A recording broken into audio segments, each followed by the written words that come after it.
भारत को super power बनने की रेस में रहना है। सुपर पावर बनने की बात नहीं कर रहा हूं मैं, सिर्फ उस रेस में बने भी रहना है ना, तो इसका सफल होना हद से ज्यादा इंपॉर्टेंट है। और इसीलिए मैं बिना टाइम वेस्ट किए तुरंत वीडियो को शुरू करता हूं। तो दोस्तों, जिस प्रोजेक्ट की आज खबर आई है, इसका नाम है प्रोजेक्ट विष्णु। इस प्रोजेक्ट के तहत भारत दो बहुत ही भयानक हथियार बनाने जा रहा है। और इन हथियारों की खास बात यह होगी कि इन्हें पकड़ पाना भी असंभव है, इन्हें मारकर गिरा पाना भी असंभव है। और आपको बता दो कि इस प्रोजेक्ट की शुरुआत की जाएगी 2022 में, यानी कि अब से 1 महीने बाद कभी भी। दरअसल इसकी शुरुआत होगी HSTDV के टेस्ट से। आप सभी लोग जानते हैं कि भारत हाइपरसोनिक टेक्नोलॉजी का टेस्ट कर रहा है, जिसका नाम है HSTDV।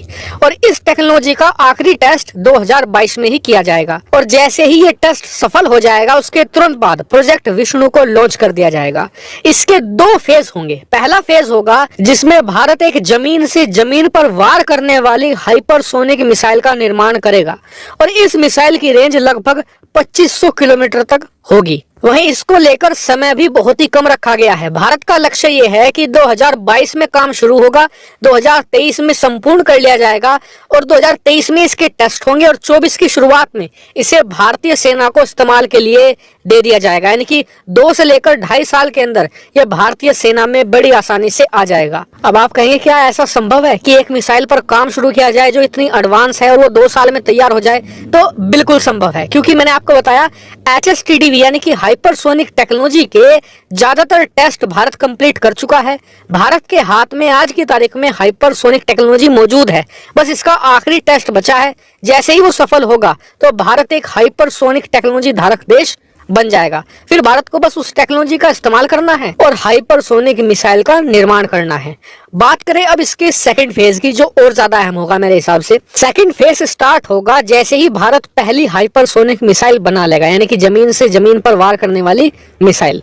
अब भारत क्या करेगा, इसी मिसाइल को कंप्रेस करेगा और ज्यादा छोटा और कॉम्पैक्ट करेगा और इसे इस लायक बना देगा कि एक लड़ाकू विमान से लॉन्च कर दिया जाए। यानी कि दूसरे फेज में भारत के पास एक एयर लॉन्च हाइपरसोनिक मिसाइल भी आ जाएगी। इसको लेकर टाइम फ्रेम रखा गया है 2025 तक का, यानी 2025 तक इसे भारतीय सेना में शामिल कर लिया जाएगा। वही बात करें कि इन्हें इतना इंपॉर्टेंट क्यों माना जा रहा है, तो देखिए, अगर आप हाइपरसोनिक टेक्नोलॉजी के बारे में जानते हैं तो आप समझ गए होंगे कि क्यों खतरनाक है। लेकिन अगर आप नहीं समझे तो बस इतना मान लीजिए कि दुनिया के अंदर आने वाले 10 साल तक भी ऐसा ना तो कोई रडार सिस्टम है, ना ही ऐसा मिसाइल डिफेंस सिस्टम है जो इन हाइपरसोनिक मिसाइलों को पकड़ सके, इंटरसेप्ट कर सके या फिर मारकर गिरा सके। इन्हें रोक पाना लगभग इम्पॉसिबल है। यहाँ तक कि रूस और अमेरिका जैसे देशों के पास भी ऐसा कोई मैकेनिज्म मौजूद नहीं है जिनसे कि हाइपरसोनिक मिसाइल को रोका जा सके। हालांकि अब कई लोग सोच रहे होंगे कि ऐसा क्या होता है हाइपरसोनिक मिसाइल में कि डिफेंस सिस्टम तक इसके सामने फेल हो जाते हैं। तो इसके पीछे 2 बड़ी क्वालिटी है। पहली क्वालिटी यह है कि इसकी रफ्तार 5 मैक प्लस होती है, यानी कि आवाज की रफ्तार से भी 5 गुना तेज। और 5 मैक बराबर होते हैं 6125 किलोमीटर प्रति घंटा। सोचिए कितनी मैसिव स्पीड होती है। और ये तो मैंने आपको कम से कम बताए हैं। अब तो ऐसी भी हाइपरसोनिक मिसाइलें मौजूद हैं जो 10 मैक, 20 मैक और 24 मैक तक जा सकती हैं।